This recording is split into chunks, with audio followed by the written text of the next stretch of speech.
This trader just banked $243,000 on this trade. Hi, it's Charlie giving you Thursday's video. I hope you're very well. So this week in the trading room here in our members room, one of our members has on a trade just banked nearly $250,000 on a trade, and I'm going to show you it in a minute. And but I think that this is the thing within Charlie Burton Trading and in the trading room, that we've got an entire variety of traders. We've got senior traders like Mohammed, who I'm just going to show you in a minute. We've got senior traders, and I mean senior both in experience, and we've got other traders who have been, you know, with me for 15, 16, 17 years in that trading room as well as members. And so we've got senior traders with a lot of experience, but of course you have a complete mixture. So we will have traders with, you know, who are no doubt trading with, you know, $1,000 in a trading account, and we also have traders who are trading with 7 figures in a trading account. If I can actually put 7 figures, there we go. In a trading accounts as well. So it's a complete variety. Now I'm going to show you the figures in a minute. But that doesn't really matter. I think the thing is, the point to make is the trades are the same. So the way that we trade, everyone has the same tools available to them, and so many of us are using, you know, the same techniques that we use over here. And so it's just about, you could have the same person trading on £1,000 account, and you can have another a person trading with £100,000 account. They're both doing the same trades, but they just get different results. And of course, when you hear about traders making $250,000 on a single trade, it makes people's ears prick up, and so it makes for good clickbait in a way, as far as doing these videos are concerned. But I think it's also, more importantly, it's quite motivational for some traders to think, oh wow, there's members there who are trading on large accounts and are making, some pretty good, really good money on some of these. So let me just bring this up. Hopefully I'm not going to show his account balance. I haven't double checked. No, sorry, not his balance, his account details. No, and this is one of our members. He's Mohammed, and he's trading Saxo Bank here. So let's have a look at his trade. So these were his trades here. So the trades are done in they're in lots, but they're in one lot is $100,000 contract size. So Saxo Bank do it in contract size, so amounts of 100,000s. So in total there was something like, I think it was I added up about 90 lots in total. So that's basically 24 lots, that's 24 lots, that's 18 lots, is that 18? No, 17.1 lots, and another 24 lots there as well. So it totals up to about 90 lots. The trade itself was on the pound dollar, executed all around the same sort of area. He split his entries up, 122.20, 122.20 odd, 122.30 odd.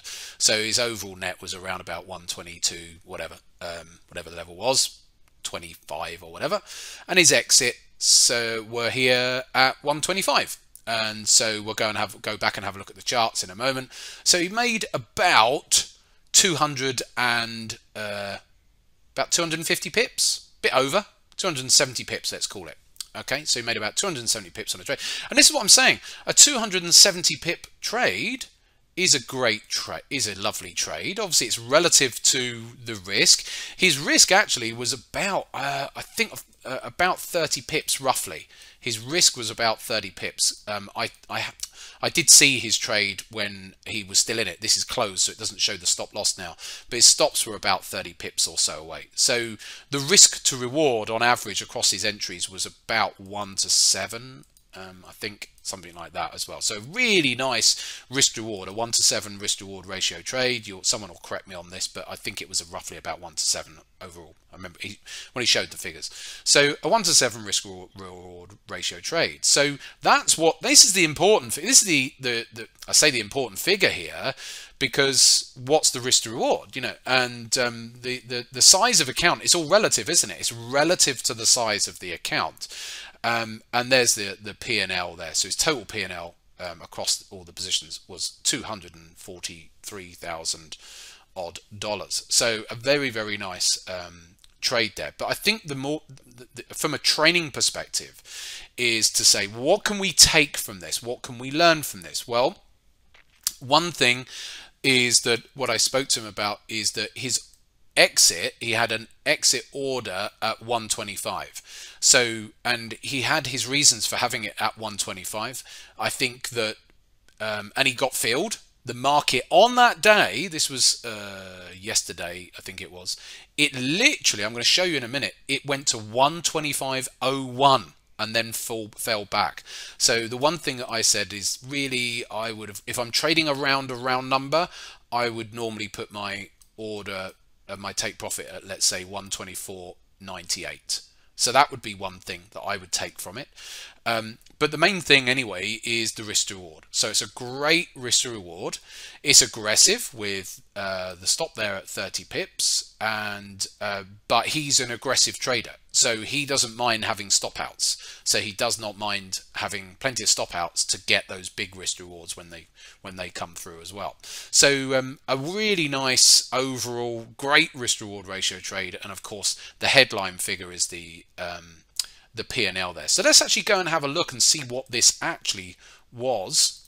It was on the pound dollar. Now I need to take this back because I'm recording this on Thursday afternoon here, and if we take it back, actually I'll take it back to where he got in was down here. Now there were reasons why I've not got anything on my chart here as to why his entries were down there at 122.30 area, but there were certain given patterns and there were certain support levels and da da da da da. So it doesn't really matter what the reason for the trade is. That's what we do over here. But he had an exit here. This is the 20-day moving average, so that was one of his reasons for wanting to have an order there at 125. And it just so happened that on the day, so it was overnight into yesterday, and this is interesting, this was 90 lots in the market, and if I go back to an hourly chart so that we can see the hourly, it was back over here at sort of 1 o'clock in the morning. I think there it was on that 1 o'clock bar, and if I bring up my so if I now click on this, you'll see that the high was 125.01. You can see it in that box there, 125.01. So that's really quite amazing, and it's at 1 o'clock in the morning. So again, he could have, if there was a lack of liquidity, not got filled. He might have got filled on some of the contracts, as that did mark the high by one single pip. But for any of you skeptics out there about what brokers do and the market, this is a really good lesson for some of you as well. The market is more than big enough to be able to take your orders, and there are times in low volume that would have been a bit of a risk for him on 90 lots. That is a big trade. That he may not have got filled, but he did on this occasion anyway. And so but at least again, in a low volume environment there, you can see, oh yeah, you do get filled on your positions and stuff like that. So if you're with a decent broker, so let's turn that off. Now I've forgotten that's the wrong box. There it is there. So and it doesn't really matter that the pound has subsequently come back up. That was his trade. That was his target. It was a 1-to-7 risk to reward. It doesn't matter if the pound was to carry on going a lot higher from here now. What does it matter? That's someone else's trade. I use that expression. That's someone else's trade. It doesn't belong to him. The trade that belonged to him was this trade here, up to that zone that he had those targets at, and there were other reasons why he had the targets there. And it was a really good risk to reward. So if the cable carried on going higher, or if it does carry on going higher, it doesn't matter, because people say, oh, he could have made even more money. That's the wrong way to look at it. Follow your processes, and that's what he's doing. Following his processes. He's not caring about whether cable goes to 126 or 127 in the next few days. That's not his trade. His trade was the run to 125. Anyway, hopefully that gives you a little bit of inspiration there on this lovely sunny Thursday afternoon. I'll be back on Saturday for our next video.